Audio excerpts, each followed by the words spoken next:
त्यावरच 15 दिवसाचा PCR दिला होता आरोपीला।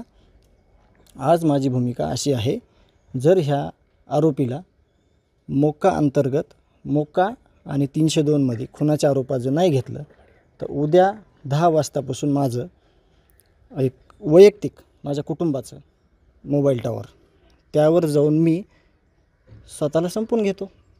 त्याचं कारण असं आहे की हे जर आरोपी ह्याच्यातले सोडले तर उद्या हे पण माझा खून करतील, हे पण मला अशाच निर्घुण पद्धतीनं, मग माझ्या कुटुंबात न्याय मागणारं कोणी नसन आणि माझ्या भावाला पण वाटेल की चला आपला भाऊ स्वतः संपला, त्याला पण थोडं समाधान वाटेल की अशा पद्धतीनं मारला गेला नाही। तर मी सगळ्यांना सांगतो की उद्या माझं 10 वाजता कुटुंबाचं टावरवर चढून मी मला संपवून घेणार आहे। कोण कोण आंदोलन सहभागी होणार आहे? माझं कुटुंब आहे। भीतीची भावना आहे? भीती आहे ना, 100% मी तेच सांगायलो आहे, मला भीती आहे ना। तुम्ही अजून पण लक्षात घ्या, खंडणी ते खून प्रकरण हा गुन्हा खंडणीतूनच झालेला आहे। हे खंडणी मागायलाच आले होते 6 तारखेला। 28 मे पासूनचा हे सगळे माझ्या भावाच्या मृत्यूपर्यंतचा सगळा कालावधी आहे तो खंडणीतूनच घडलेला आहे। तिथं काय हे दुसऱ्या वेगळ्या कामाला आलेले नव्हते। आणि जर मला न्याय भेटत नसेल, मला सगळी माहिती भेटत नसेल, मला सगळ्या ह्याच्यापासून दूर ठेवलं जात असेल मला आणि माझ्या कुटुंबाला, तर मी माझा स्वतःचा निर्णय घेतलेला बरा आहे। मी आणि माझं कुटुंबीय आम्ही उद्या हा निर्णय घेतो आहे। मी गांभीर्यपूर्वक सांगतो आहे, माझ्या भावाचं जी गोष्ट झाली ती उद्या परत ही करतील, म्हणून माझी ही भूमिका आहे।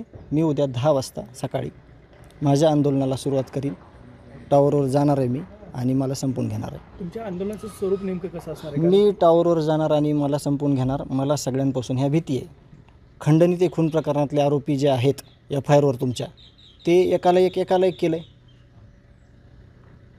7वा आरोपी ऐन टायमाला येतो, 8वा आरोपी, आणि त्याला खून प्रकरणात घेतलं जात आहे, योग्य केलं आहे। पण खंडणी ते खुनापर्यंतचे जे आरोपी आहेत पहिल्यापासूनचे त्याला जाणीवपूर्वक बाहेर काढलं जात आहे। आम्हाला माहिती दिली जात नाही, गावकऱ्यांना दिली जात नाही, मला देत नाही।